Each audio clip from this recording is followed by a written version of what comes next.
Keep your best years ahead. Longevity Roadmap with Dr. Buck Joffrey. Welcome, everybody. This is Buck Joffrey with Longevity Roadmap. And today we're going to do something a little bit different.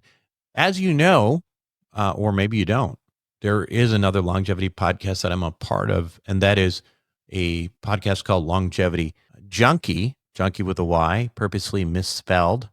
And that is a podcast I do with Nikki Leigh, who's an actress and model. And the difference between the shows is that one is probably has a little bit of a broader audience.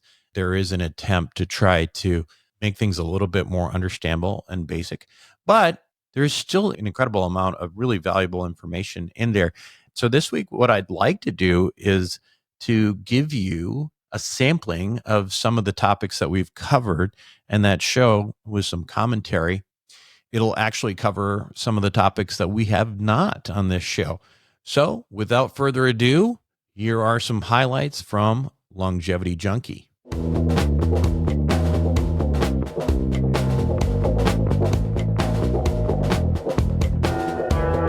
Longevity Junkie, it's time to get your fix. I'm Nikki Leigh, the OG Longevity Junkie. And I'm Buck Joffrey, the health conscious hedonist. And as this episode drops, we are in the holiday spirit.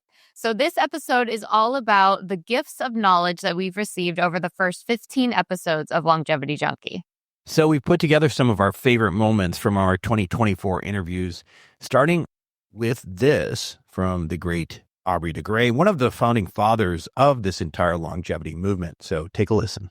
So you coined this term, longevity escape velocity, some years ago, and now it's being used everywhere. They're not giving you credit, Aubrey. But I'd love for you to describe it in your own words, which is, I think your example right there is a good one, but maybe you can walk us through, for somebody who's never heard of this concept, what exactly longevity escape velocity is. Yeah, sure. And to be honest, I do get some credit for it. But anyway, I get quite enough praise as it is. I'm perfectly happy with that. The thing about longevity escape velocity is it arises from the fact that we're talking about damage repair, rejuvenation. Because if you take someone who's, let's say, 60 years old, an average 60-year-old, they're, a few years away from starting to go downhill in terms of function as a result of the damage they accumulate. They've already got most of the damage that would be required to make them sick. So then, supposing we have developed some damage repair interventions that jointly are able to repair, let's say, half of that damage that's in the body.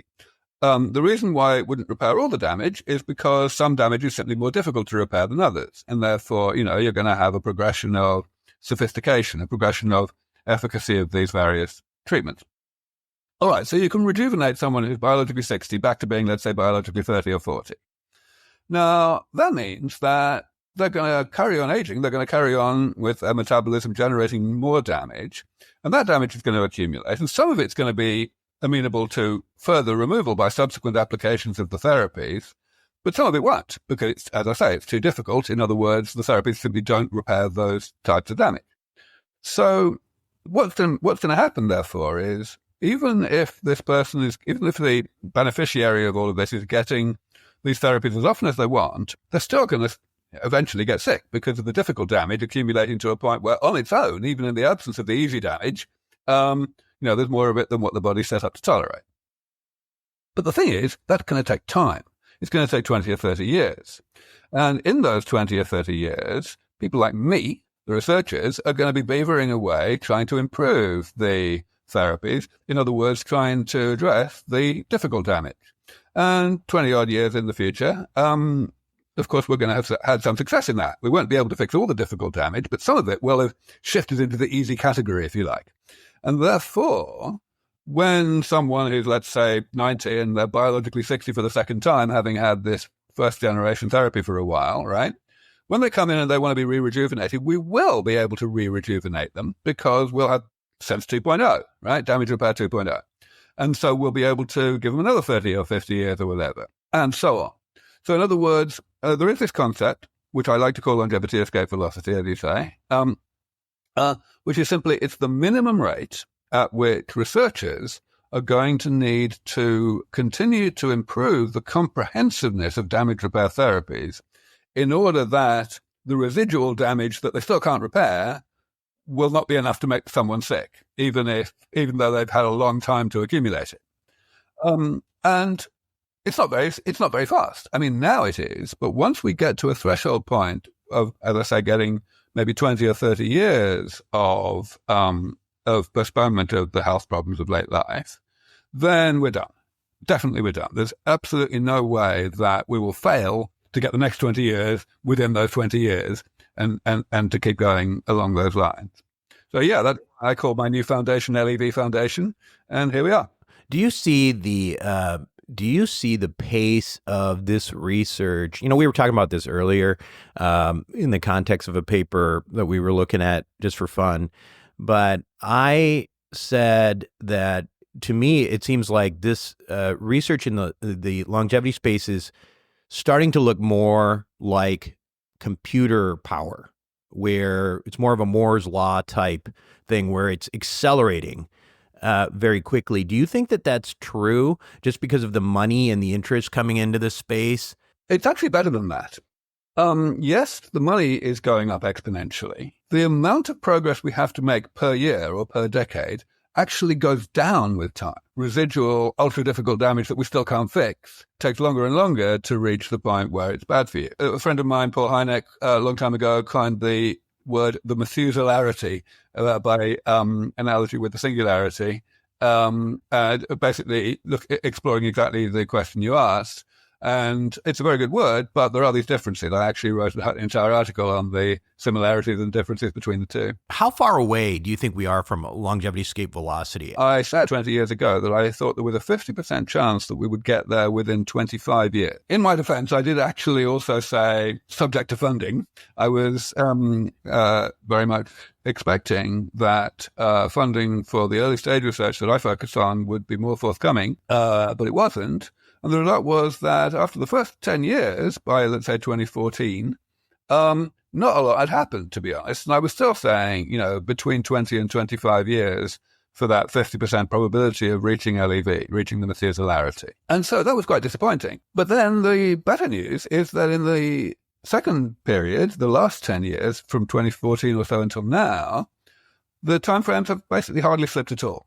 That's partly because there has indeed been more money, though I have to say the money is very unevenly distributed, and we can talk more about that if you like. A lot of it is simply because progress begets progress. And, we've been able to get momentum. There's more and more people in the field. There's more and more belief that we can make progress in damage repair. And sure enough, that belief is turning into actual advances in the laboratory.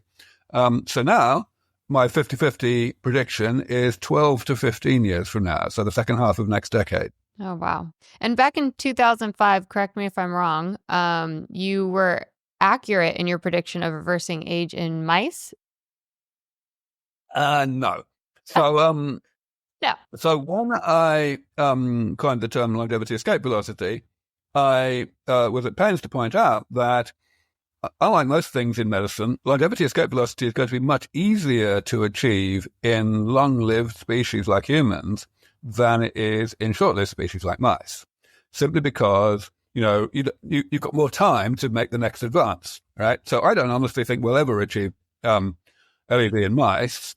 Cats and dogs, it's, marginal. Maybe we might do it. David Sinclair says he's already done it, though, didn't he? Or you? We'll come to that. I'm so excited now. Well, first I want to say how sweet Aubrey de Grey is. He's so humble. And he's so positive. He's so humble, and he's doing You thought he was great humble? things. I don't know that I would use the word humble. I think he thought knows so? he's really smart. Well, because you were saying, people don't give you enough credit, and he's like, Oh, yeah. I get enough credit. Like, that's where I got the humble. Yeah. He's just a sweet man. But he's also Yeah. super positive, and I love that. And I love how he gives people so much hope, saying, there's so many things to do now to repair damage and that we're working on, and then just kind of keep doing those things. And then in 12 to 15 years, we have such great dedicated scientists and researchers, and we will have, the answers or protocols to which we can apply then that will attack the more intense damage that we're not able to address now. So I thought that was very eye-opening and very and positive and just reassuring for the future. Yeah, I mean, listen, he's in many ways he's a futurist, right? And he definitely was probably my favorite interview as well, and mostly just because I approached this space with this sort of bigger vision than what is now. So much of what we talk about is probably more important on a day-to-day basis, which is,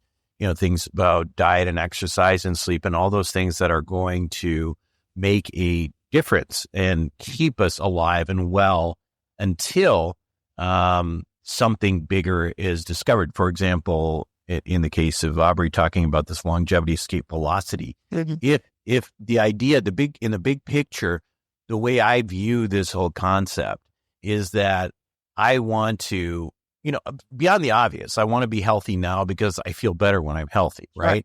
But having a bigger goal to say that, if I can stay healthy and if I can, do the things I need to do right now, there is something at the end of the rainbow, this pot of gold that might be just 12 to 15 years from now. Yeah. Which if I can make it to that point without damaging myself a lot, I could be part of this entire new paradigm of human existence, which is, to constantly be able to reverse aging and, live a much longer and presumably meaningful life during those years than historically ever was possible before. And so I think that to me, I'm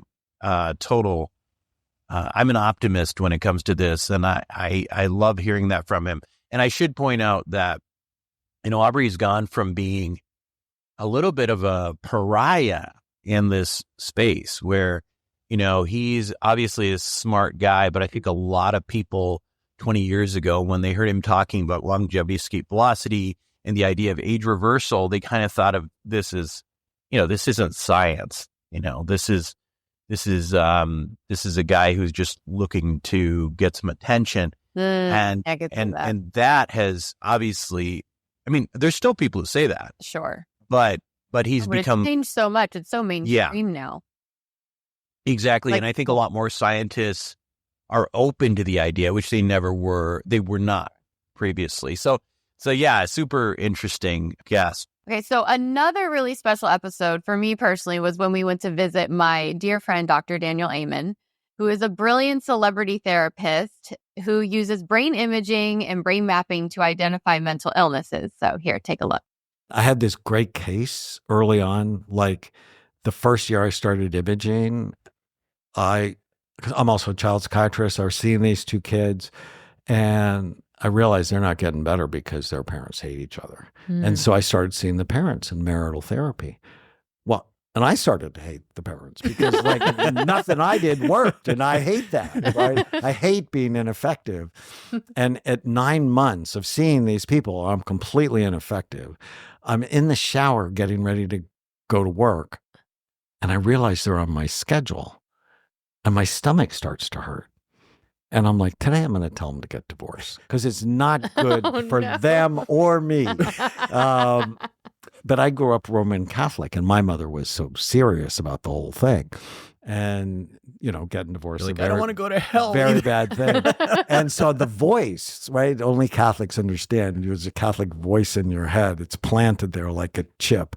It's like, you're going to tell these people to get divorced because you're not a good enough therapist, and damn their eternal souls to hell.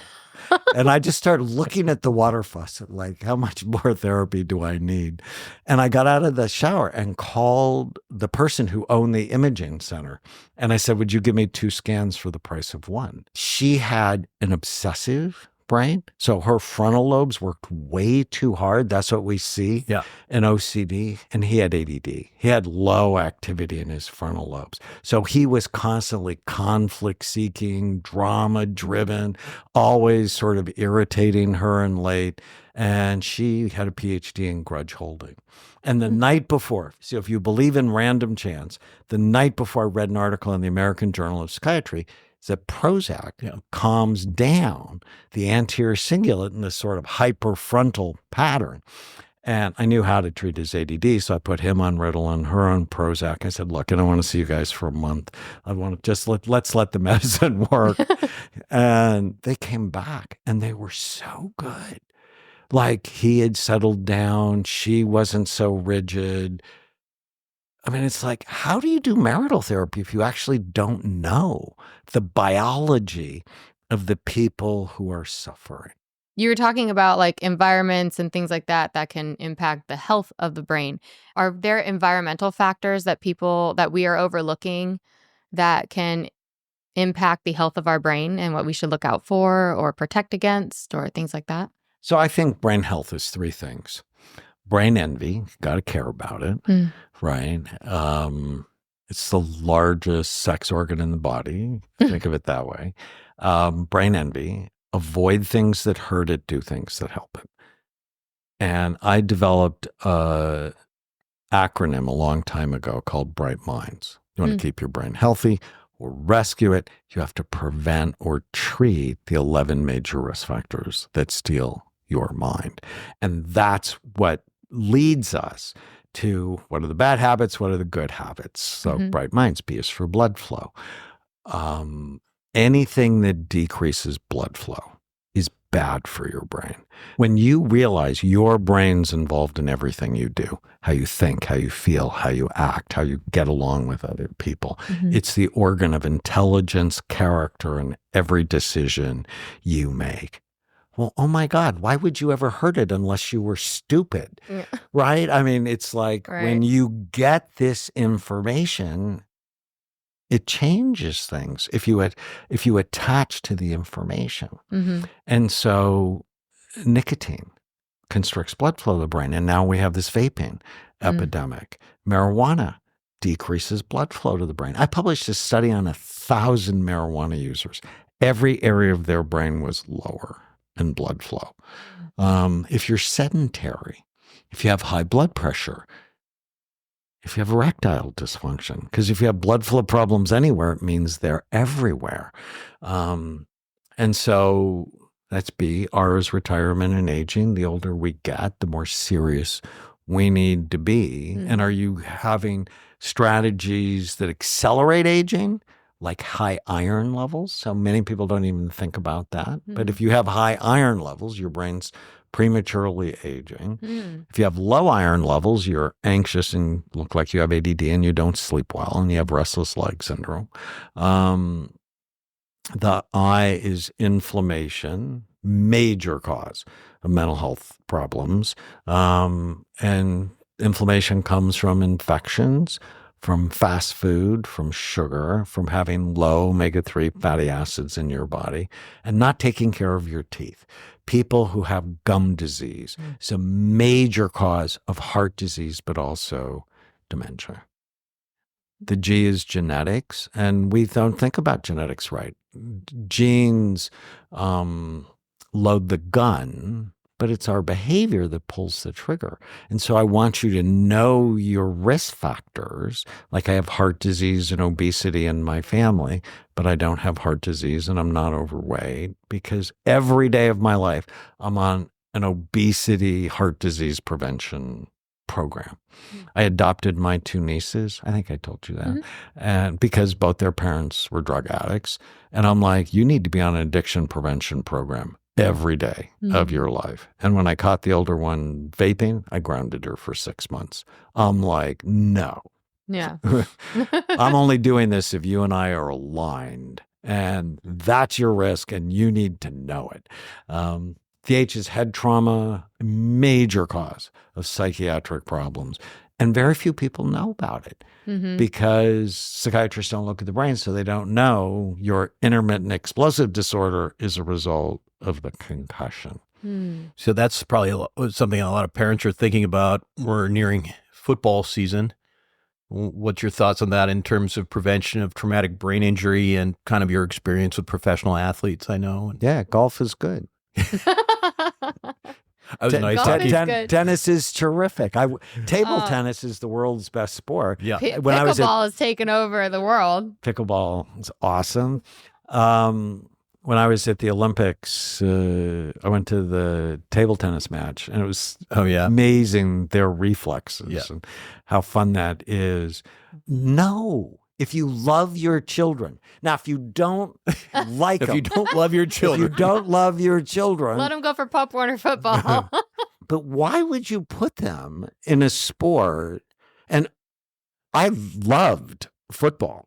Right. I played football. I've been a crazy Los Angeles Ram fan my whole life since I was a little kid, until I started scanning NFL brains, and almost all of them are terrible. Yeah. Right. Your brain is soft. Right. You know this more than me, but like the consistency of soft butter, your skull is really hard and has sharp, bony ridges. Helmets don't protect you from brain damage. They protect you from skull fractures.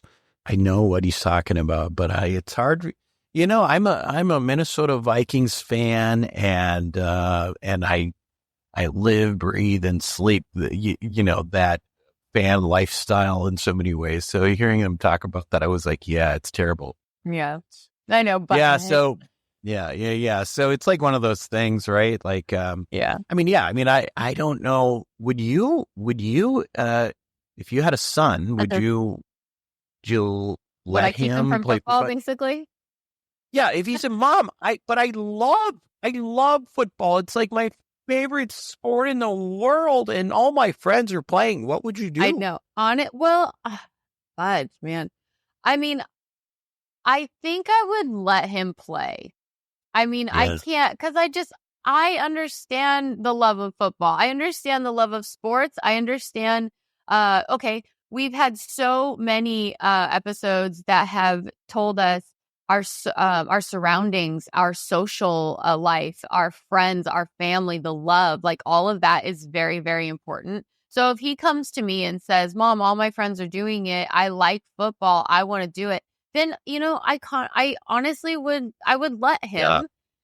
I would also probably just be very protective or talk to, I feel like by now or by then there would be, I don't know, better helmets or something. I don't know, but I would definitely make sure that everything else in his life was very protective of his brain. You know what I mean?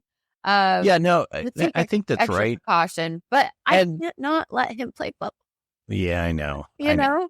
I mean, it's sort of, it's funny that we're just kind of taking this, on all the things and talking about football, but that's what I was thinking about. And, I don't actually, I don't have any boys. I have 3 daughters, and, so you don't even have to think about that. And I know I'm going to have a son. I know it in my bones.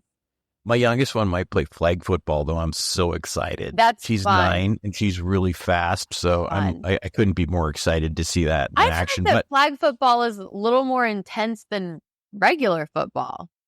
Probably don't get the head injuries though, right? Because there's that. You don't even wear a helmet, right? Right. Yeah. Right. But anyway, I think what for me the big takeaway on this one too, and I think resonated with me very much is. His Dr. Raymond talks about essentially psychiatry, and probably more broadly, psychiatric treatment.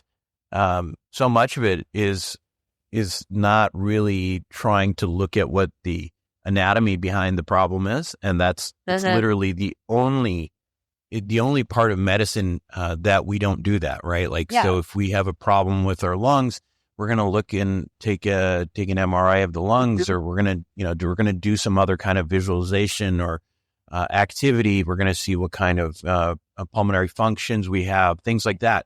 We don't really do that with the brain, and it so crazy. Doesn't make sense. It doesn't, because and we've had conversations with others, even when it comes to, the physiology of the brain changing just from like diet and things like that. So it's an organ just like every other organ. Right. And the way we have traditionally dealt with psychiatric illness or mental illness has been sort of hand wavy rather than concrete in the way we deal with other diseases. And I think I like that approach. And it also makes it also makes these kinds of diseases more real, because I think people a lot of times Having maybe an not image as of much. it, you mean? Yeah. Yeah. Because Being able to see maybe not something, these days. seeing is believing. And these days, it's not as big a deal. But, 20, 30 years ago, no one would admit to depression. It's like a weakness, right? And now I think they're more accepted. It's accepted as a real thing. But as I've said it before, I think people need to stop thinking of mental illness as a weakness and more as real disease. Yes. Like you wouldn't tell a diabetic, don't take your medication because that's weak. I mean, you get a problem with your pancreas or you have insulin sensitivity. You got to do something about it. In the same way, you shouldn't tell somebody who's got mental illness to just suck it up and be tough. Yeah. And I feel like more and more, like the more I learn about feelings and the more I learn about how things really impact somebody, it's almost, for me now, I find more strength in confronting the feeling because the feeling is what we push down, right? It's like that feeling of, discomfort is what we just try and bury away. But at least in my life, I've seen that I feel stronger and more courageous being able to face head on whatever that feeling is. Yeah. And ultimately, I don't know if it's depressing to look at it this way or not, but again, because so my past is a neurosurgery guy, operating on the brain, it's all the things that we feel, all of our, whether that's good, bad, anger, sadness, whatever, these are all electrical impulses. And so in that regard, they're all physiology. Yeah. And you need not, you don't really need to look further than the fact that you can, if you're in a really, really bad mood, just take a look inside and try to understand what those feelings are and everything like that. And then 30 minutes later, when you don't feel like that anymore and those same thoughts don't come through, it's because those, those chemicals and those electrical impulses aren't firing anymore. Mm-hmm. And so again, trying to treat the brain and all of its activity as real physiology, the way, any kind of organ works, right? Like your lungs are working properly, they're not working properly. Mm-hmm. You have some problems, maybe you're an asthmatic. I mean, the brain's the same way. So anyway, a very interesting perspective on how to look at the brain. Yeah, I love that. We're going to take a quick break. All right.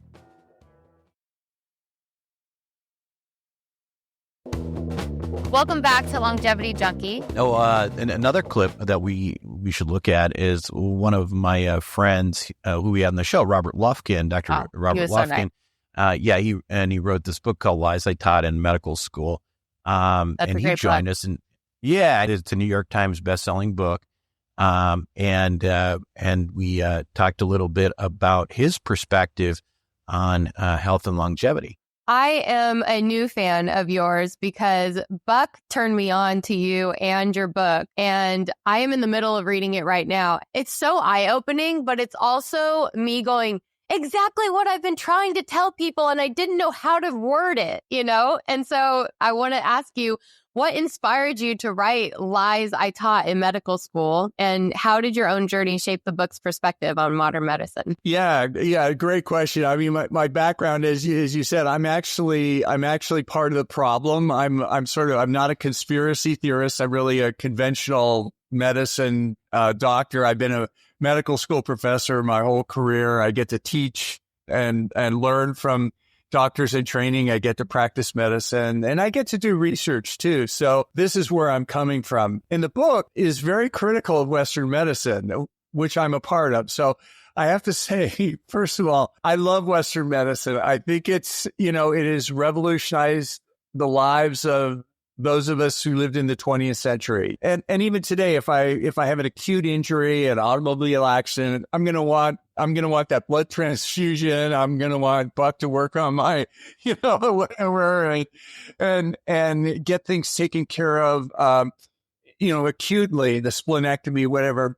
But the problem is, and what the book really addresses, is that in the 21st century, we're now facing a tidal wave of chronic diseases that, while they were present in the 20th century, they now take up almost 80% of healthcare resources in numbers that have never before seen historically, even correcting for population differences. And when Western medicine applies the same pills and surgeries that were so effective in the 20th century against the diseases of that time, they don't really work. They mask the symptoms, but they don't get to the root cause. And what really forced me to look at this myself was, I'd like to say, hey, I want to make the world a better place. But no, I was actually busy doing my job as a medical school professor, doing research, taking money from drug companies and device makers and the federal government, when suddenly I came down with 4 of these chronic diseases myself. And I was prescribed prescription medicines for each one of those. And, I asked them, hey, what about lifestyle? I keep hearing about that. And they said, well, it really doesn't work. You're going to take these drugs for the rest of your life. So get used to it, and knowing what I knew about the chronic diseases, I knew it wasn't going to end well. And I still had kids in elementary school at the time. So, out of self-interest, really, I began to look deeper into, was there any other possibility? And I realized there's been a revolution in our understanding of the causes of these diseases that I wasn't aware of, and many of my colleagues, sadly, are still not aware of. And that's really what got me on this journey and implementing them in myself. And I was able to reverse those chronic diseases, get off all medicines. The doctors thought the labs were broken. But anyway, now I've made it my mission to communicate this message to other people in this book and other ways so that they don't make the same mistakes that I did. Yeah. What you're getting at is something that I think is critically important to longevity medicine and to really just to health span in general, which is you're talking about metabolic dysfunction. And this concept that really, again, just in the 2000s or whatever, when I was in school, we didn't really talk about this. And I think it was a relatively new thing. There was some talk about this syndrome X and how that it might sort of potentially be sort of the root cause of a number of diseases, such as diabetes, heart disease, Alzheimer's, even cancer. Can you talk about how that evolved and ultimately what that is? Because people talk about metabolic health all the time, but this really is the piece you've got to get. Yeah, great question. Let me sort of bring that to focus. These chronic diseases that I'm mentioning, the 4 I had and several other ones that we're talking about, just to name it, we're actually talking about everything from obesity to diabetes to hypertension to cardiovascular disease to cancer, to Alzheimer's disease, and even mental illness. And it's believed today still by many, if not most doctors, that these are very separate diseases and they each need a separate pill or separate treatment. And this understanding of metabolic health is still needs to, people still need to be aware of it. And the real breakthrough for me was that all these diseases are treated by the pills, which reverse the symptoms, which really in most cases don't control the long-term progression of the disease. So the disease keeps getting worse, even though you may not have the symptoms. So what can you do to reverse these? Well, it's lifestyle approaches. It's relatively straightforward changes in diet, nutrition, exercise, and several things like that will actually slow these diseases down and reverse them better than the pills and surgery in many cases. And people are not aware of that. So this is a conversation about longevity. Why are we even talking about these chronic diseases? Well, just to be clear, for you, me, and most of your audience out there, we will statistically die of one of the diseases I just mentioned. If you go down the list, those are the big killers, and they will determine how long we live because that will be our lifespan. So once we start pushing those diseases back and delaying their onset, we're actually improving longevity. And it's a big deal because it really makes a difference. Lifestyle really, really matters. That, we have big pharma shoving down our throat. And as he said, the doctor was like, okay, we'll get used to it. You're going to have to take these pills forever. And, and I think that is just, that just blew my mind that he now has this stance and he's he's part of the people who teach the next generations of doctors and things like that. So it makes me feel really good to know that he's in there. I really respect Robert a lot. And, I think one of the things to understand though, in general, is that these, there is sort of a tendency to vilify doctors in this. The thing is that, we learned a certain way, we learned certain things. And, what he's talking about specifically are, we learn to recognize when somebody has high blood pressure and how to treat high blood pressure. We recognize when somebody has high cholesterol to treat high cholesterol. And each one of them does have a mechanism, right? Each of them has a way it develops. But I think what we didn't understand, and even when I went to medical school and someone were talking about, I'm not that old, right? So even when I was in medical school, say, 20, I don't know, what was it, 20 years ago? Who knows? Anyway, when I was in medical school, we didn't have this understanding that there was this thing that these diseases were kind of downstream of one major metabolic problem, which is what we called metabolic syndrome. Mm. And his book really is about, it's about metabolic syndrome. That's what this book is about. He describes it in many, in ways that I think people understand it well. But at the end of the day, let me just remind you, if it's okay, what metabolic syndrome is, the sequence of events that happen. Basically, you're starting out with excessive, and again, this is generalization, but excessive energy intake, specifically, say you're taking in a bunch of carbohydrate, simple carbs, sugar, right? Mm-hmm. And that ends up leading to this response of insulin overproduction. We've talked about how insulin generally removes blood sugar from the blood into the muscles and that kind of thing. But so you get this huge spike in insulin that is responding to these loads of sugar that we're getting in our diets these days. Insulin generally results in fat storage and accumulation. And that includes not only in our bellies and all that stuff, but in our liver. That's where we get fatty liver, which is an increasing problem. And that increase in fat, like, for example, visceral fat in the belly, we talked about sort of that pot belly or beer belly or whatever you want to talk about, releases various kinds of chemicals called cytokines, which lead to chronic inflammation.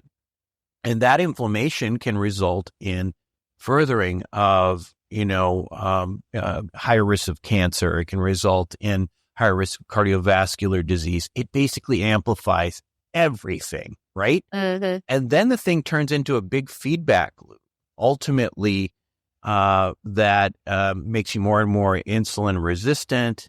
And this whole slew of things that I just described becomes worse and worse and worse. Mm-hmm. And the way Dr. Lufkin talks about ultimately reversing that is dealing with the core issue, which was really dealing with diet. Uh-huh. Right? So anyway, I just wanted, I hope that wasn't too much, but I just think that the metabolic dysfunction issue is so core to longevity. It's really important that people understand that. Yeah, I think it's really important that in your diet, you kind of just got to go back to the basics. Like before all these, big manufacturers were able to push out, donuts, Doritos, candies, like in mass production. Like, I feel like having, like an agricultural spirit in your life of making sure you have whole foods and things that are naturally grow within the earth and things like that. I think that's really what our body was designed to digest and to live with. And we're supposed to be able to live off the earth, right? So we're supposed to be able to take in these foods and herbs and things like that. And that should be our medicine. Like, our body can regenerates itself, builds itself. Like, we have all the tools within us, but if we're taking in foreign things and things that we're chemically making, it's not, our body isn't designed to coexist with that in a way that it's going to be really healthy and have longevity. So yeah, I love that he's actually had to pull from life experiences of being very, very sick and thinking that he's doing everything right, being in the field and being somebody that people look up to for information. And I really respect him for also having an open mind, because personally, from some doctors that I know, you excluded, of course, but from some doctors that I know that, learn all these things in medical school, and then I have come in conversation with them and told them things that Robert is saying, and they're telling me, no, that's not the way, or this isn't what and trust me, I'm a doctor, and I hate that term. Well, you know what? One of the solutions to that, though, and I think this is an important thing, is you have to find a doctor that you feel comfortable with, right? Yeah. I mean, you have to find somebody who's going to listen to you, and who is a little bit on your page. I think there's more and more doctors out there who are willing to go back and forth with patients than there used to be. But on the other hand, it's a challenge too, because listen, the way that doctors and doctors' offices are set up right now with insurance is that, you're allowed like 10, 15 minutes max per patient, and they just don't have the time to go back and forth. And that's not, listen, it is what it is, right? These guys are just trying to get by and survive and see all the patients they need to see or they're supposed to see, that insurance ultimately will allow them to exist seeing, right? Like, if you have to see like 40 patients a day just to keep your practice in business, it makes it kind of hard to do this. But I do think that there is a little bit of a responsibility of physicians on an ongoing basis to keep an open mind, and a lot of us don't. That's just the truth. We're going to take a quick break, and we will be back with your healthy takeout.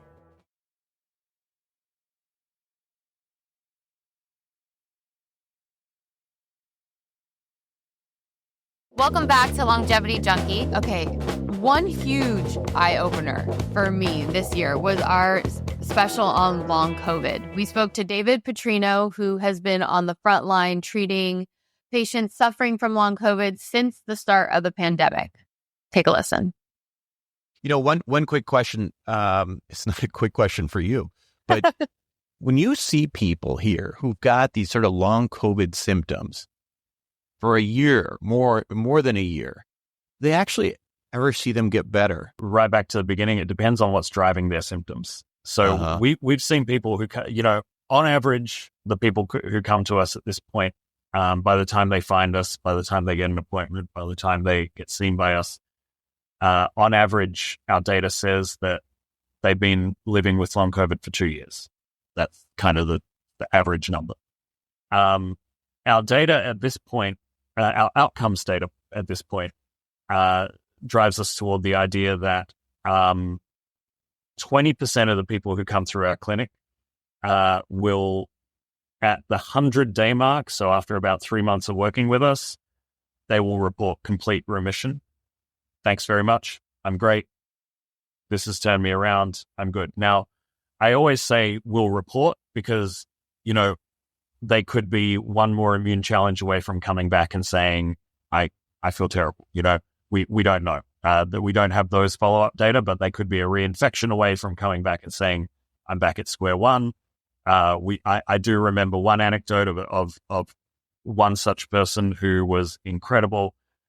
She then fell pregnant and triggered her immune system, and we had to work with her again, and she recovered quite well the second time around as well. But that, her immune system changing as through the pregnancy process led her to have these, a reactivation of long COVID symptoms. So, but at the very least, at the 3 month mark, a lot of people sort of leave and say, I'm feeling great. Thank you very much. By far the biggest chunk, sort of 65, 70% of the people who come to the clinic, we can double their activity levels. We can halve the number of symptoms they're experiencing. And those numbers are the data at the 100-day mark. So they're doing twice as much as they used to do. They're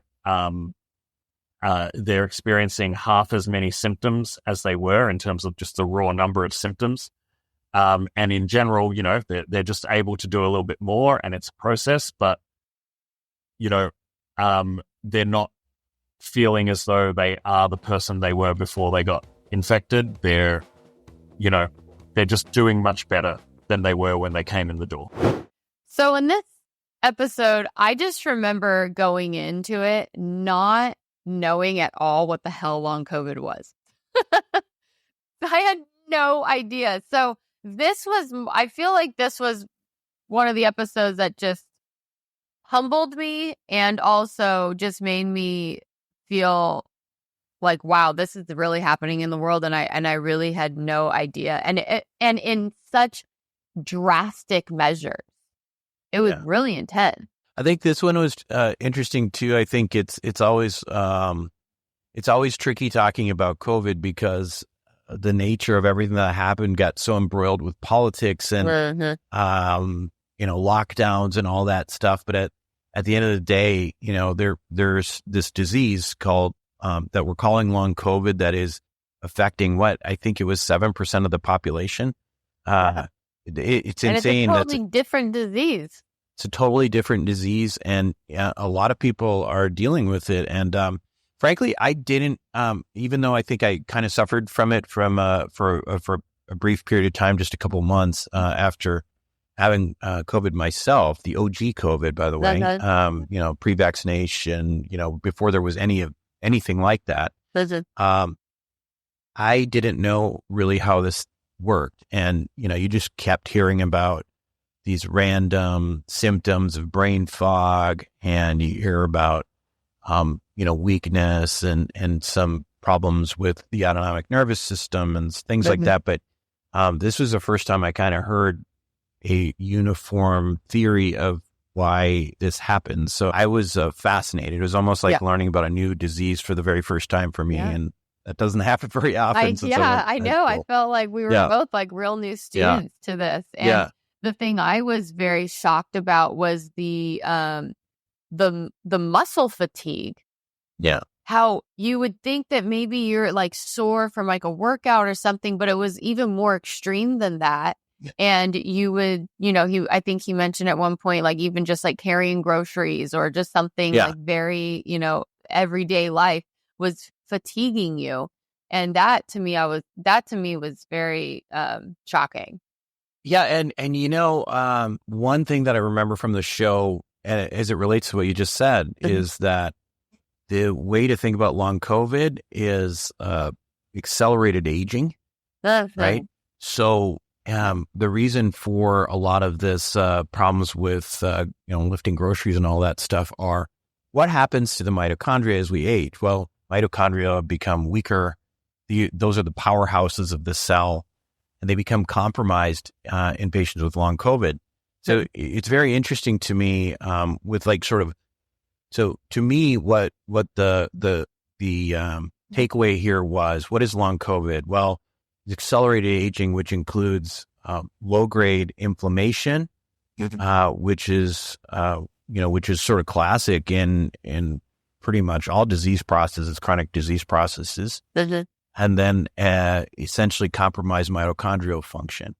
And so to put those into perspective, again, that is what happens to people when they age. Okay. And so how are we treating that? How are they treating that?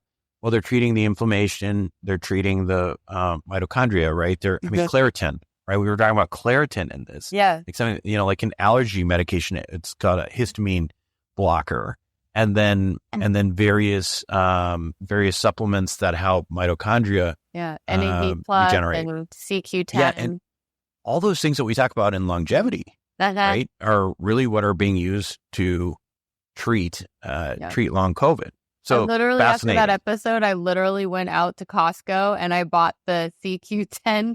Yeah, the CoQ10. The liquid. Yeah, the CoQ10. Like I was like, oh my gosh, okay, I was like, I remember I have to have this one for sure. Well, I feel like we already went into this takeaway part that we usually do at the end of the show with what you were just saying, Buck. But to finish out, I wanted to also say that I feel like my big takeaway from Longevity Junky interviews of 2024 is something we haven't shown yet. And that was with the interview of Dr. Lungo about intermittent fasting and him saying that there's more research now saying that intermittent fasting is, although fine and good for the short term, the long term, it is actually not good for our health, and that fasting for more than 12 hours reduces our lifespan and our longevity. So that to me still sticks in my head, and I don't know, that just it trips me out, to be honest with you, because you feel so good. Yeah. So this is the challenge. So specifically what Walter Longo was talking about is, okay, we know that in the short term, intermittent fasting was shorter windows. Specifically, that's what he was raising the alarm about. He's an advocate for intermittent fasting if it's like, 11 or 12 hour windows, 12 right? hours, he was saying, yeah. But if you're getting to these less than 8 hour windows, which is what, a lot of people in longevity space are doing. I was doing this for 2 or 3 years. That's what he's talking about. So what he is saying is that from a short-term standpoint, if you're talking about the next 6 months or something, it's a good intervention. So if you are obese or if you've got diabetes and you're trying to get control of things, doing something like this for 6 months to try to get control works.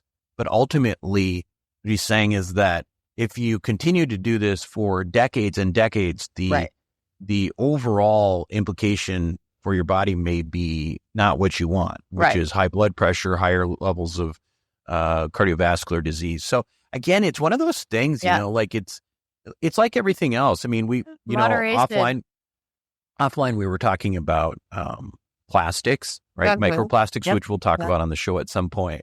But it's the same kind of frustration I have where I remember like 3 years ago, I was still drinking tap water and somebody was making fun of me for drinking tap water. And so I was like, why? What's the big deal? And I got convinced to drink bottled water. Well, now we learned that there's a bunch of microplastics in the bottled water. I might have been better off just drinking tap water to begin with. I don't know. But that's the point, right? Yeah. Like it's like constantly moving goalposts. And so, all you can do is take the information out there, try to process it and make the best decision possible. True. And also one thing that was popping in my head from the episode as we were talking about this, because it is kind of confusing. Like we're saying, we like intermittent fasting. There's so much data out there saying that intermittent fasting is like the way to go and it's super healthy for you. And now we have like this research that we didn't have before because intermittent fasting wasn't really a thing. But now we have research saying that longevity, like there is no real longevity with intermittent fasting. It's just better for short term. Now, I do remember from the episode that he said if you take like a couple of days, like 2-3 days or whatever, like if you're really in a bind with your health or there's something really going on, it's good they want you to reach this autophagy, which is the cleaning out of like, like unhealthy, bad, dead cells. And that he recommends kind of doing like a 3, a 3, well, he has the fasting-mimicking diet. like complete. Yeah, he has the fast mimicking diet. And those are for people who really cannot like do that, right? Like really literally cannot cut out food like legitimately. Well- And so they need something to help their body to still get that, you know, that autophagy, but also be able to eat something. Now, personally, I've done a 10-day fast. Felt amazing. My nails grew so long. My hair grew. It was incredible. My skin was amazing. It was really like, it blew my mind what 10 I could days never of do not that. eating anything, just having, I just did the, it's the lemon water with cayenne pepper and maple grade B maple syrup or something, and that's all I drank, all I consumed for 10 days. And I think doing little things like that maybe once a year or something is really, really good for you. And that kind of, it does way more in a shorter period of time than doing, 365 days of intermittent fasting. But Yeah, and just to be clear, there's two different things here. When we talk about intermittent fasting, Walter would say that's just the daily regimen, right? Having some sort of 12 or 11, 12-hour window, whatever. The other kind of fasting is totally different. True. Long-term fasting or fasting mimetic diet. It has different purposes. Whereas, like, I think people who do the 8-hour window fasting, I used to think this too. I thought you were getting autophagy and stuff like that from those daily fasts, but you're not. What he's saying is that the fasting mimetic diet or fasts that are greater than, say, 48, 72 hours, what they do is different. Fundamentally, that's where you get autophagy, which is essentially the body's way of clearing out old cells that are zombie cells that we call senescent cells, and also promoting the growth of new stem cells, and essentially sort of doing a cleaning house of old cells and creating new ones. That only occurs with long-term fasting, or what he calls a fasting mimetic diet, which he basically created, which is a 5-day fast with sort of minimal calories. It fools the body into thinking it's not eating anything, and obviously he's even shown that it's beneficial in cancer patients as well. Okay, Buck. So we are on part 2 of the end of our year, looking back on Longevity Junky of 2024. I can't believe we're already closing out a year.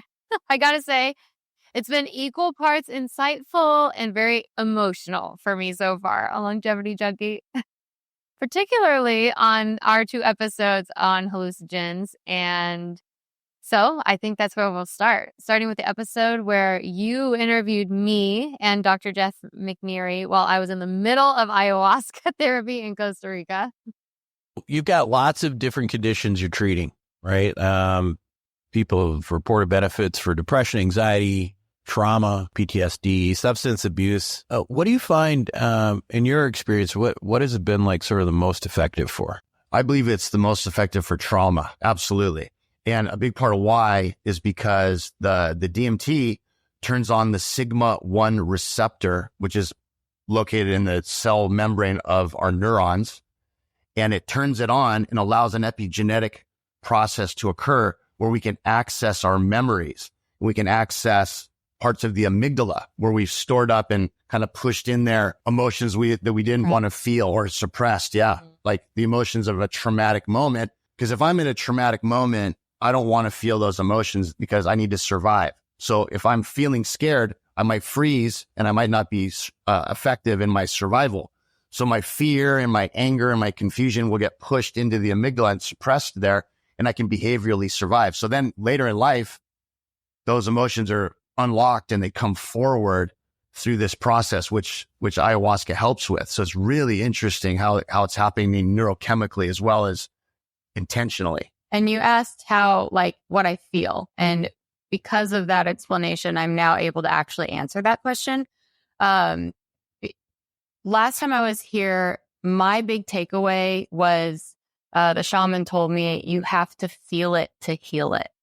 So what you feel is actually everything you need to heal. So that's why people are like, oh my God, it's so crazy, because all that suppression, all that trauma that you're burying inside there, you don't allow yourself to feel it. And even if you like let out a cry here and there, or like a movie triggers you and you're like, you know, relating to it. And that's where like, that's why movies connect so much with people, because they allow them to see themselves in whatever's happening in that scene.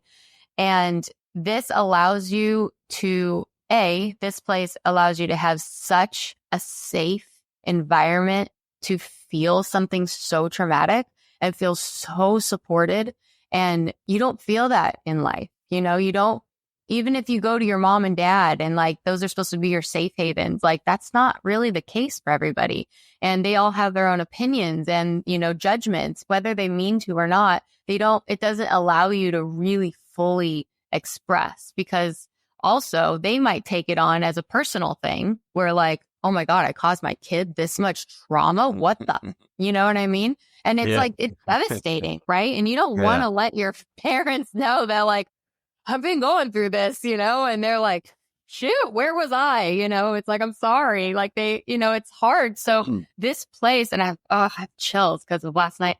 This place like allows you such a safe space to really go to the depths of even hell sometimes, you know, like really. Yeah, I think. Boy, that's I'm not like, good. No, but it's beautiful. Honestly, to feel it, you have to lean into feeling things. Like we strive for that without knowing that we're striving for that so much by signing up for therapy, learning about different things, trying to have deep conversations with people, trying to connect with people. And it's like we still just kind of scrape the surface, but we're not able to really like deep dive into the depths of the ocean, right? And like, for example, like last night, it's not even relived, but I got to finally move through and feel and express all my childhood trauma, which I'm sure there's more, but that's all I could handle last night. My childhood trauma of being bullied so much, never feeling like I had friends. And the only people who actually were acting like my friends would always prank me or hit me or throw things at me, or like I never had a safe haven of friends. I was always abandoned by them. Or like my parents, like they're they have such great, beautiful intentions, and I have such deep compassion for them. But like my dad had a horrible childhood. Sorry, Dad, but you had a horrible childhood, and like he's not able to provide the safe space because he doesn't feel safe in himself. So he can't provide the safety for me to feel that. And my mom, oh, bless her heart. She's sensitive. She's so heart driven. She's hurting too. Like she's had so much trauma in her life. And I hope you don't mind me saying this out loud, Mom, but like her father took his life, you know, and it's earth shattering. So she also doesn't have like the foundation and the capacity to like hold everything that I'm also feeling. Like a short answer is whatever you're going through that you have suppressed or you need to actually feel, that's what you're going to feel on ayahuasca. And every single time, last night I was like, I don't know how I'm going to face everybody after. I was like crying. I was puking. I was shitting. I was doing all these things. Okay. Really at the same time. It was insane. Like my body was on overload, and I'm just going to be crass because that's just me. I don't care. I brought diapers for Christ's sake. Like the last time I was like, oh my God. So like, and I'm being so vulnerable right now, but it's okay. And I was like, I don't know how I'm going to face anybody. I was like, I just want to go back to my room. I want to cuddle in a shower, and I just want to like fetal position. And yeah, it was horrible. But then at the end of it, oh my God, I was dancing with the moon. I literally plugged into the earth. I mean, every night here so far, which is only 2, tonight's 3rd, and then we go to the 4th. I have been needing to reconnect with Mother Nature, and I have literally been plugging into the earth. Like, it's insane what you go through. But at the end, I've been this way my whole life, and everyone knows from like positivity time that I did on Instagram and all that gratitude is like my heartbeat. Gratitude. I'm so thankful. And you always come out grateful. And it's so beautiful. So everything that you go through, all the things you think you can't come back from, all the like the trauma, the depths, like you always get so grateful and your heart is bursted wide open. Well, I still can't believe you did that while you were on ayahuasca. You actually sounded like you were kind of with it. I mean, interestingly, I mean, you're not going to be not with it. Well, I don't know. I thought, with ayahuasca, you were in the depths of hell, remember? I mean, yeah. Well, that's the thing. It's like during the ceremony, yes, but then when you come out of it and even like the next day, like, yes, you're still on this like high, like you're still kind of on this medicine in a way, but you're not, it's not like alcohol, you know what I mean? Where you're like drunk and then you're messed up and you're drunk that whole time you're there. It's like you don't even have the hangover, really. Honestly, if it's a hangover, quote unquote, then it's actually more of like a high in a positive, energetic way. So, I mean, I definitely was in the middle of it because we were also. It's 4 nights, and that was after night 2, so I was legitimately in the middle of it all. So my emotions were heightened. I mean, I'd either be very happy or very sad or just very, very emotional. I mean, how deep? I mean, do you remember the conversation? I mean, like, I'm just curious, like, if you were how the state that you were in. Do you remember being in that state when you actually had this conversation? Yeah, I remember the conversation. So yeah, it was just kind of like, so it wasn't, so you weren't like super deep in psychedelic land.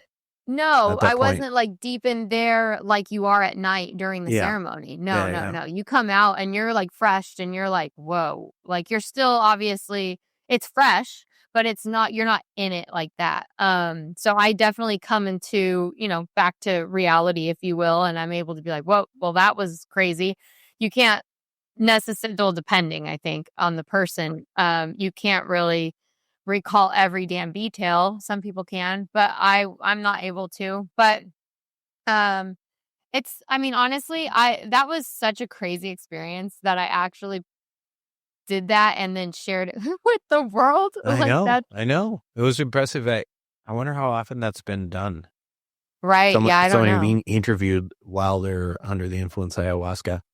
Right. Yeah. I mean, I know. I don't know. I would do it again. And I feel like it's kind of interesting to keep doing, like to do an interview after, because each night is different. And so it would be really interesting to see how, I don't know, just how I've grown. Yeah. I'd like to interview during the evening.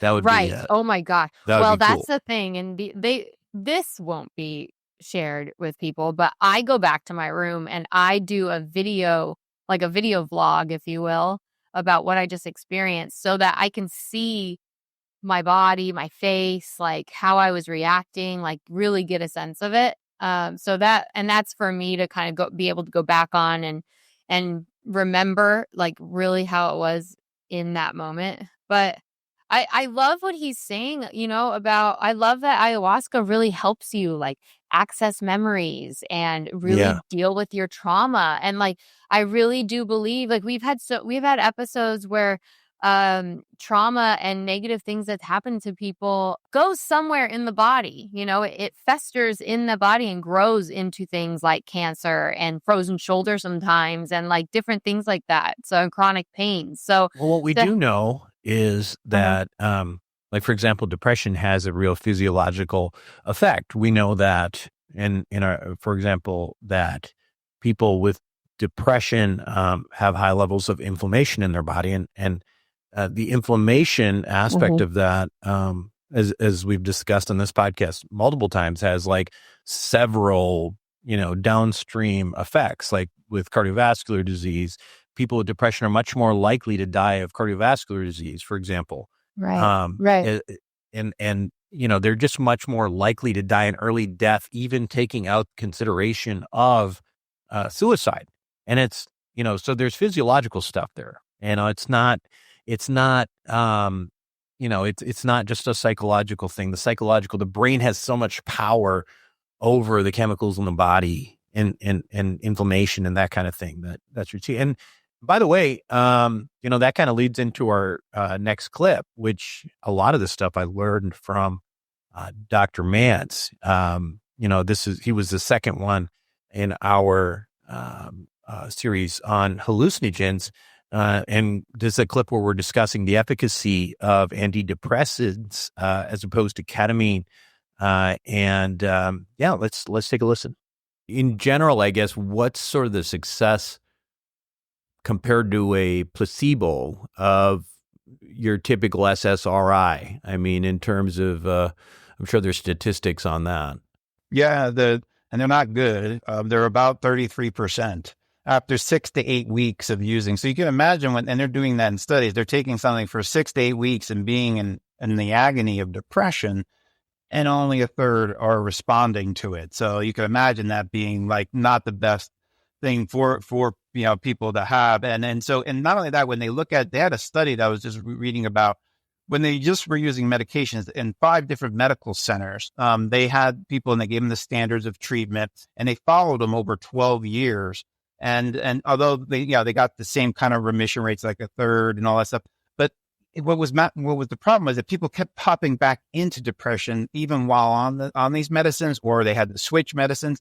And like something along the lines of over 90% still had depressive symptoms, at least 59% of the time over 12 years. So in your practice, how do you, like when you're on, what's your approach? I mean, obviously you're going to do more than just give them an SSRI. You're going to do that alongside of, are you using your herbal background? Are you using, I mean, obviously you believe in psychotherapy or, that kind of thing. So just curious on your own approach to it before moving on to, say, a ketamine type treatment. Yeah, to be quite honest, I'm starting to move a little bit more towards using ketamine as the initial agent rather than an SSRI, simply because I think it's safer when it's done wisely and correctly in a safe setting and everything like that. And it generally, just because why would you want the person to wait another 4 to 5 weeks when we see in studies with ketamine, you often can get, and this is in treatment-resistant depression, a 50% reduction in symptoms after 24 hours. Wow. That's Just coming one from treatment. after 33% over like, Right. months 6 of weeks, a yeah. pill. Oh my God, that's incredible. Let's catch people up real quick. So what exactly is ketamine? Yeah, so we were looking for better anesthetics, things for surgery to put us under, and they developed that PCP first, and so PCP they did use for a while, but it had a lot of other side effects that were problematic, and it had sort of a higher abuse potential. So then in 1962, a guy, Cal Stevens, was fiddling with that molecule, and actually came up with ketamine. And they found out that it actually had really good anesthetic effects, but without all the side effects that PCP was having. And so then they wound up using it in the Vietnam War because they used to use morphine during wartime. Like you can imagine, you would have like morphine packs. So if one of your buddies got seriously wounded out there, you would go and hit him with the morphine. But the problem with like morphine and opiates in general is it depresses the respiration center. So oftentimes people would die from that kind of response. What's unique about ketamine is it doesn't depress the respiratory system. One of the unique factors. So then they called it the buddy drug. So then they started using ketamine during the Vietnam War. And just what's interesting, even though it was developed synthetically, we found out in 2015 that there's a fungus. It's called Pachona chlamydia it actually makes ketamine. So even though we derived it synthetically, it was made we now know a natural fungus makes ketamine. So this is one of the interesting factors. It's really cool. I love that. You're getting so excited. She's gonna start to I'm- grow some in her. Oh my God, I would love to grow mushrooms. Are you joking? Without getting into, I guess, too much detail, maybe kind of take us through what happens when someone takes ketamine in their brain. Like, what's actually happening? We're still finding this out. This is complex information, but one of the things is instead of working through the serotonin system like our SSRIs does, this works on the glutamate system. And you can think like you have both GABA and you have glutamate, and you can think of glutamate as yang and GABA as yin. And so they balance each other out, the GABA being the inhibitory one. That's the why we like alcohol, for instance. It stimulates GABA, or benzos like Xanax, Klonopin, things like that. They stimulate that GABA receptor, as opposed to glutamate is more of an excitatory neurotransmitter. And importantly, when it's responding appropriately, it facilitates learning. And so that's one of the things that can be so helpful, is that there's a kind of learning that happens during depression. It's kind of like you learn to kind of become hopeless. You learn to become feeling worthless. You learn to see the world in a negative way. You learn these negative beliefs and you take them on. So by sort of stimulating the system and enhancing the learning aspects of glutamate, which ketamine does, that's why you get such a rapid response, is because you're rapidly kind of increasing the brain. By stimulating that glutamate system, you also stimulate neuroplasticity. And by doing that, it's like you put your brain on a sort of like steroids to learn very rapidly new information. You're more open to receiving new information, and then you're able to consolidate that information. That's one of the factors that's so unique about ketamine, is that ability to do that so rapidly. It also helps with your dopamine receptor. So when we're working in overdrive all the time and overusing our dopamine and all the synthetic stimulation from computers or smartphones, all that these are called hypernormal stimuli, which are abnormally stimulating our dopamine. And then we have to keep going with it. So we're drinking caffeine, and then we're taking stimulants, and then we're doing, all the things that we're doing. And we're in that sort of hyperdrive mode. So what happens is the body then starts to shut down that reward center, which is what dopamine helps modulate. And so it shuts it down with a break. And that's when we start to feel that burnout start to kick in, because everything starts to lose its luster. I try to do things and it's all right. Or the food that I taste, like, that was once tasted awesome, but it's like, big deal. So that kind of burnout, we actually see, just to go to the burnout, if a person's mildly burned out, their chance of depression is 3 times higher. If they're severely burned out, it goes up to 46 times higher. And so this is one of the big factors. So in ketamine, one of its acute effects is to decouple that break from the reward center, so that kind of refreshes that. People will call it the ketamine reset, and allow the brain to kind of, I can get going. So that turns back on the motivational drive and the willing. So one of the things I'll see is that after a treatment or two, you'll start to see the person say, those emails I was putting off, or that project that I was doing, I started doing a little bit more of that. I started doing it. So you could know then that motivational system has come back on. And then by doing positive behaviors, that allows to reinforce it. Nikki's getting quite emotional. Yeah, I noticed.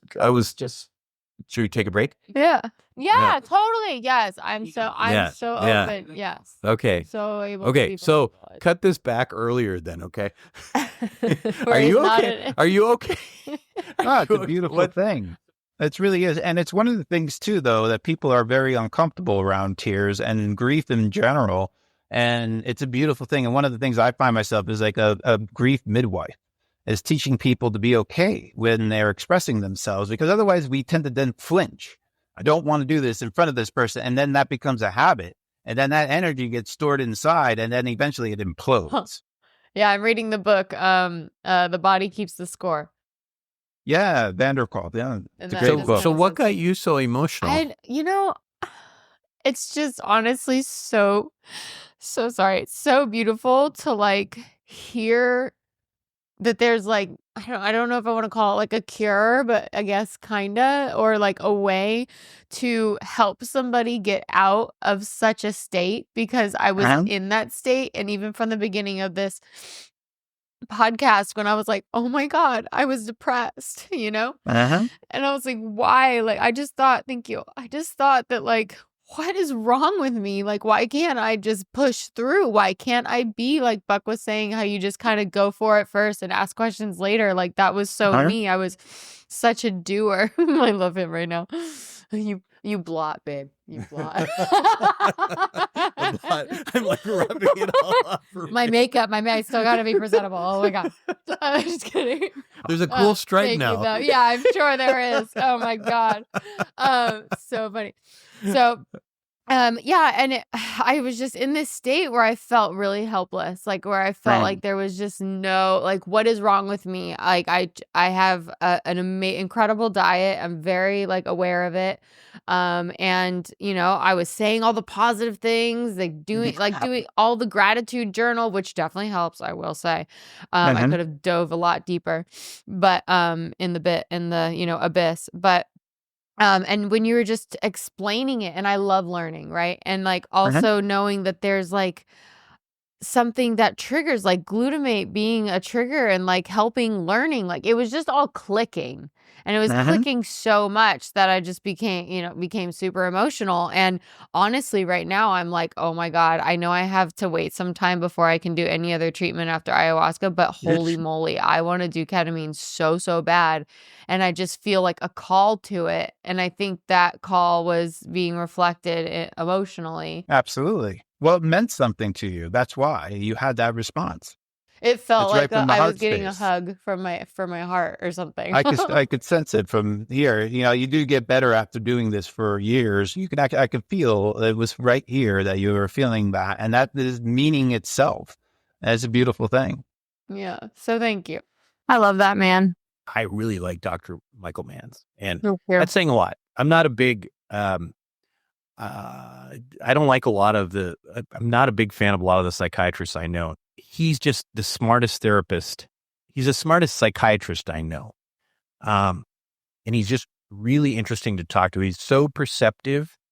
Yeah. He's also got this incredible encyclopedic knowledge of not only traditional medications, but also, he was also an herbologist and all this kind of I stuff. love that. Yeah. And he really turned me on to ketamine, and ketamine is the matrix. And what? I'm so curious about ketamine. I'm so Yeah, you gonna curious. do it? You gonna do it? I mean, short answer, yes. How I'm gonna get there and do it, I don't know You yet. got to do it with him or his wife. They're partners. They have Okay. this practice. There's just something there's something about being able to really access the feelings, and like again, I have no idea what ketamine does. You do, and it seems like you really get in there, kind of like ayahuasca. These hallucinogens allow you to actually tap into that and feel like you're coming from that place, as opposed to talking about it and coming from like, well, he said, she said, and this is what happened, and then I felt this. It's like, no, I'm feeling this, as opposed to just like recall. So my experience was it was very different from the way you described ayahuasca. And first of all, it's a much shorter thing, right? Like it's just a couple hours. You get really deep. And you're not like, you're completely dissociated from your body. You don't think you are not you, right? You are like looking into yourself, like a third person looking in at yourself, and it's really foreign. Everything is really foreign in that regard. So it's really fascinating. For me, I wasn't working through anything in particular or anything. I was more into it for neuroplasticity. Basically, I was looking for a jump start to creativity and some of my juices. I felt like I was looking for my mojo. A mojo. You want your mojo back. I wanted a mojo jump. I love and that. So I went in for a mojo jump and I got it. But the experience itself was it was not, I don't think it was spiritual as much as it was like the Matrix. You've seen the Matrix, right? Yeah. It really was like the Matrix.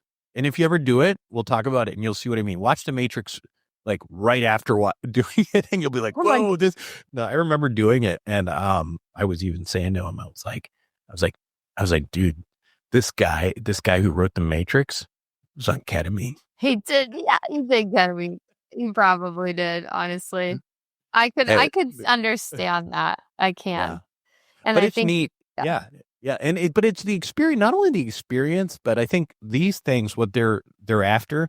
So there's a couple things that I think are really interesting. And again, this wasn't something that I was doing this for, but I know like people with PTSD and, some of the other issues that are there use it for that purpose.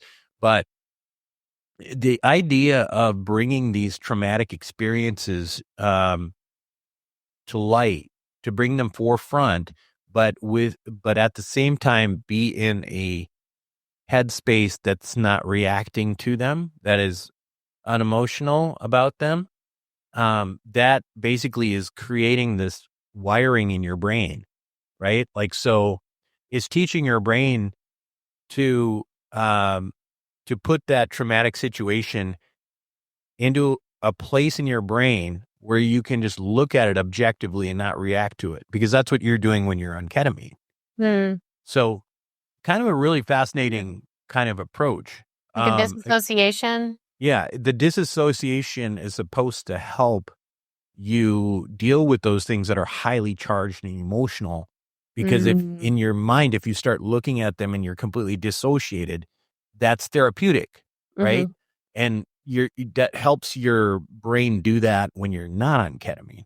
So, so I think that's fascinating. And then that, by the way, is the same idea behind, I mean, I don't remember the statistics on this, but it's crazy, like how effective it is for somebody who's suicidal. And there's just nothing out there that is that effective for a suicidal person. I will find a way to try it out. I guess that can be my 2025 adventure. Ayahuasca was my 2024 adventure. Yeah. Ketamine can be my 25 because I did. Yeah, that would be really. Well, you don't need diapers. You don't need diapers when you do it, which is kind of nice. Phenomenal. However, I went to Costco and bought the big box, so you know. You get them on subscription, or are they coming to your house? No, I just went in for the whole like big Costco size box, and I was like, "I just love the deal. If I'm getting Depends, I'm gonna get a deal, and I'm gonna get a bunch of them so I can hand out to my friends in case they needed it." I literally was like, "If you guys need any," some people came up to me and was like, "I think maybe that would be a good idea." I'm like, "Yeah, yeah." I would love to have seen the look in the checkout guy's face when you came up with a gigantic box of adult diapers. It was mixed in with all these other healthy treats, so I'm sure like lettuce and celery and all the blueberries and all that. So I'm sure he didn't think it was for me. I was buying it for my maybe your grandma or something like that. I suppose that's right. That's right. I don't think they could have ever fathomed it was for me on ayahuasca, like at all. Well, we'll keep moving here and moving on to something that, oh my gosh, did you have fun with? I saw a different side of you here. This discussion with Dr. Ashley Winter about erectile dysfunction and sexual health. It was like a girls' night. It was crazy. It was crazy. I felt like, what am I doing here?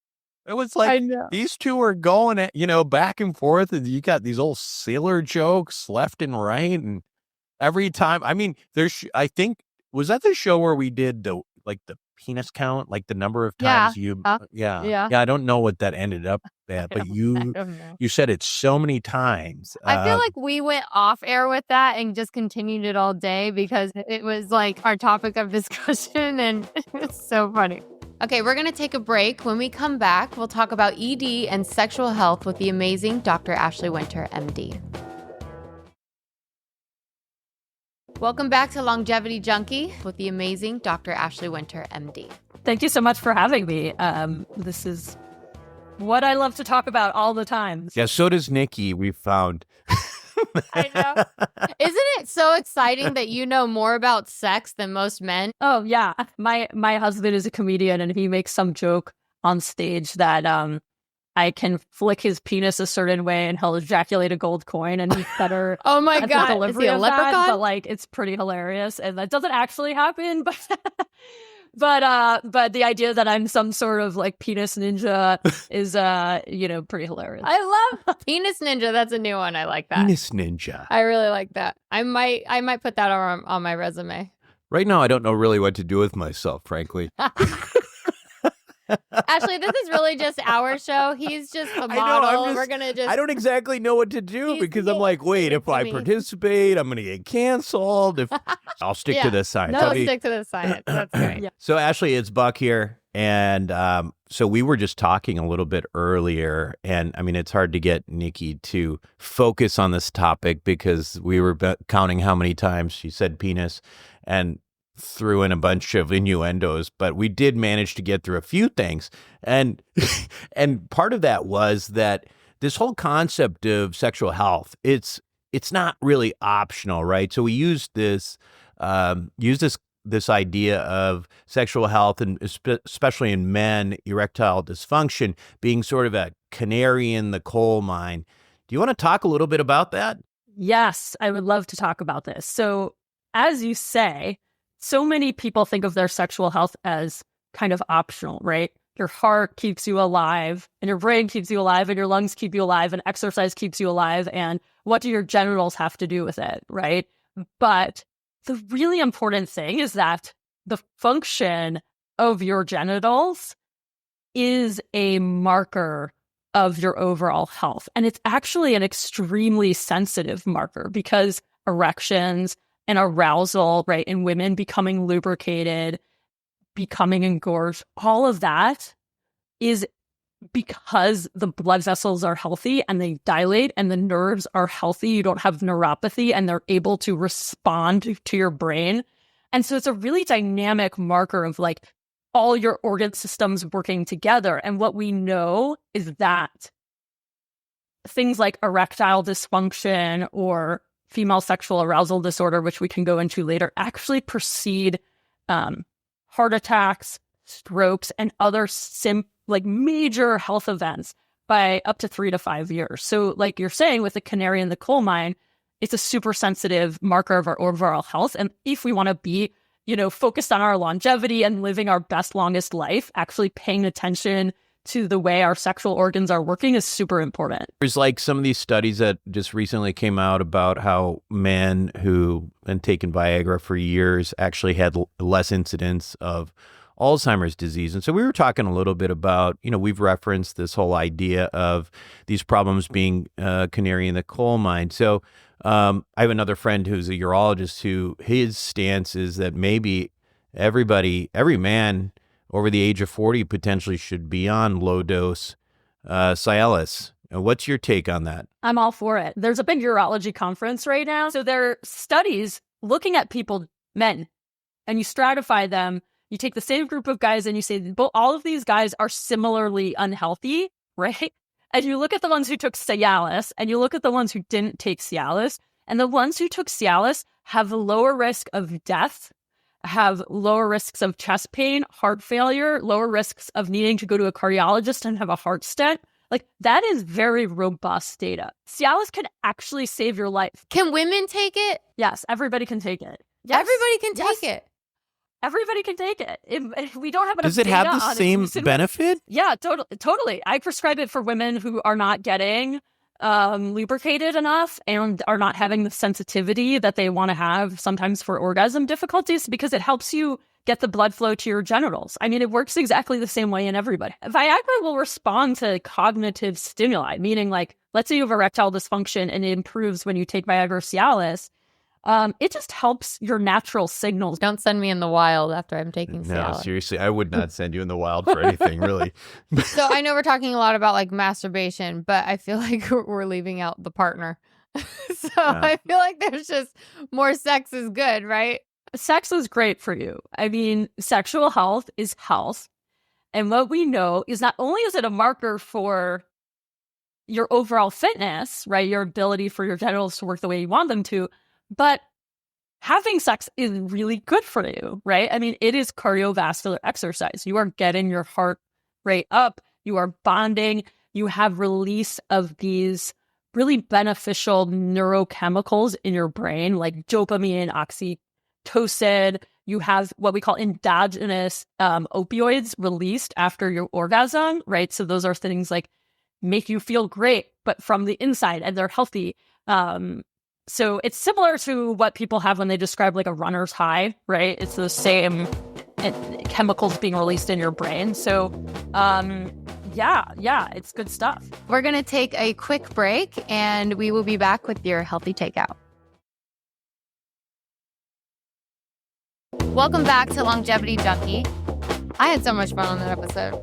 I feel like after hearing that again, that whenever I'm in a relationship, like when I get into a relationship finally, I'm going to be healthier than I am now.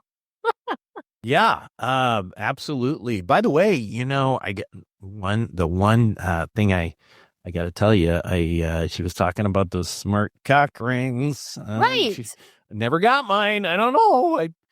You didn't? No, did you? Did you get them? Your house manager stole them, Buck. They were being sent to your place. Yeah, I don't. Maybe. Do I need to talk to her? It's possible. It's going to be a sensitive thing. A sensitive thing, no pun intended. Yes, indeed.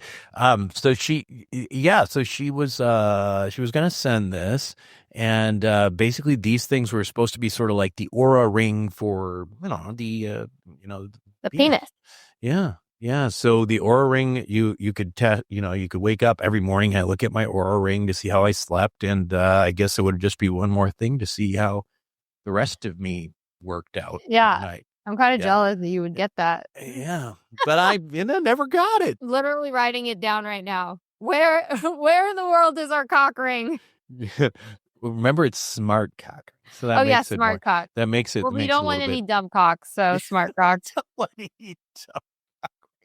You might have more experience with dumb cocks than me, but honestly, it's sad. That's why I'm cockless right now. Oh my God, dumbasses! God damn it. We're gonna get canceled. We're not. We're so fun. I'm so. It's funny because I do think sometimes, like, are we gonna get canceled for this segment? But no, I don't know. I see things that are more controversial that ruffle people's feathers more. We're not. Okay. And you know what? We're not in the cancel age anymore. It's kind of funny because, I am technically, Gen X, and there's we have a different way of talking, and we kind of are a little rough and rough which around I the edges. love. I love that. Yeah. And so I respond to that more. Yeah. And it's interesting because I'm like that around my kids, and they think it's funny and they like it, but my 10th grader, she's always like, Daddy, you're going to get canceled. You're going to get canceled. Oh, gosh. Cancel culture is so in the forefront. That's why you repeat it like that. Yeah. So that was a really good episode, I think.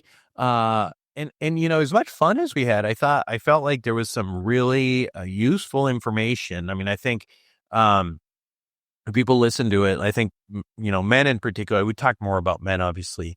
And, the issue specifically about like how, it's the canary in the coal mine, I think is a very good description, right? Like people who have problems with erectile dysfunction and all that, they probably have, they're probably going to be the same people who end up with cardiovascular disease and that kind of thing. So it's kind of like it's an awakening because so many people I think it's still such a taboo thing for guys too, to even admit they have problems and go in and try to like do something about it. But there's such a high percentage of guys who have erectile dysfunction issues. It's crazy. And to just think that they're all like just embarrassed and don't seek help. Is sad for them in terms of quality of life, but it's also concerning because it could be, again, the canary in the coal mine, a discovery of more serious health conditions.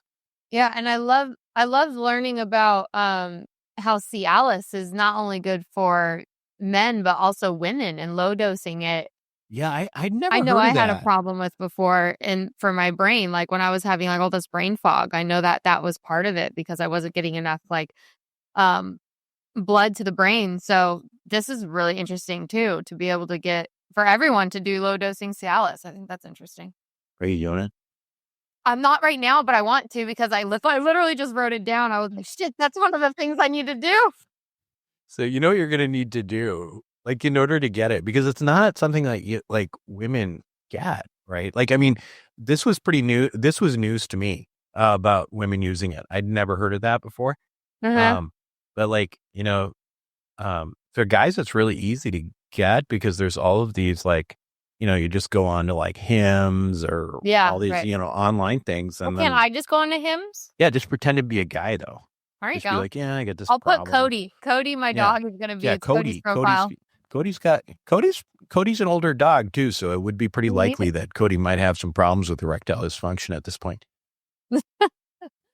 Okay, well, let's see. We've gone through all these episodes from 2024, and we're about to go into 2025. So I think our healthy takeout should really be about our resolution. So I feel like I didn't know this going into this episode, but now that we've gone through it, I think seriously, I'm going to declare that my 2025 resolution is to do ketamine with Dr. Mance specifically, because I think that he really matters. In fact, I actually had a friend call me up the other night and was like, I have been listening to your podcast and it's like, they were like, it's incredible. But he was like, I'm literally calling Dr. Mance's office tomorrow. And I just wanted to let you know. And I was like, wow, really? And so I'm like, okay, this is the person I would go to too, you know? Yeah. So yeah, I'm Yeah. excited. I think it's a great idea. And, we already talked about so many of the benefits, and I should go back for a little tune up. Yeah, we'll get that little mojo tune up. Good little tune up going on. Yeah. I mean, that could be a real episode. We can go live from the ketamine, getting your mojo back.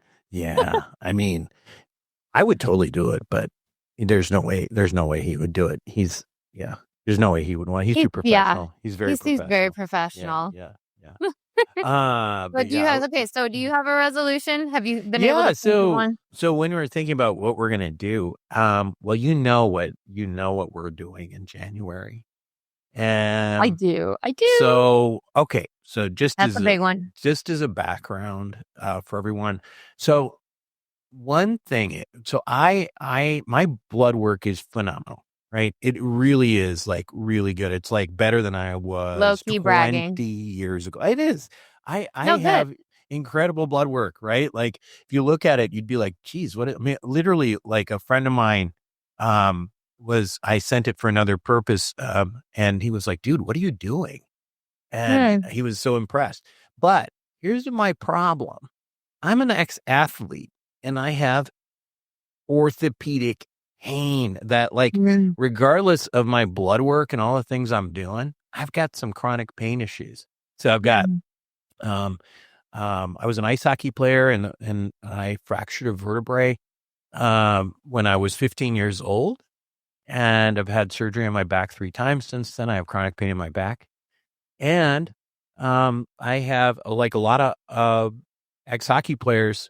I have these tears in what call the labrum in my hip, both hips actually, but my right one's really bugging me.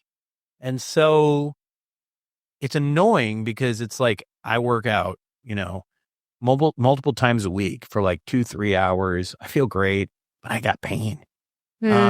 So you, through your contact at BioAccelerator, got us an opportunity to go down to Medellin, Colombia, and I am going to get the works. I'm going to get injections of stem cells into my lower back and my hips, and I'm excited. I mean, I'm hoping it does what it sounds like it does for a lot of people.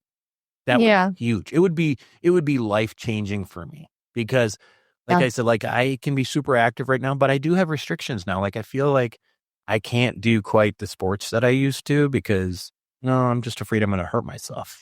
Yeah. And I want to do stuff like that. So no, and I can't. I'm excited for you, honestly, and the fact that I get to go back and do things too, and I think it's going to be obviously a great episode. We're going to report from there, and kind of spoiler alert, but I think it's going to be really awesome to have someone who, you living daily with these pains and things like that, actually have something to report on. I don't have as many pains really, so it's not like I can be like, oh, this is fixed, or this is what I feel. You actually will have something that you can really help people who are thinking, should I do this? Should I not do this? Is it going to work? Is it not going to work? So I'm actually really excited for that, so that people can, really, because people hear about stem cells all the time and it's the efficacy is kind of, the reportings of efficacy is kind of all over the board.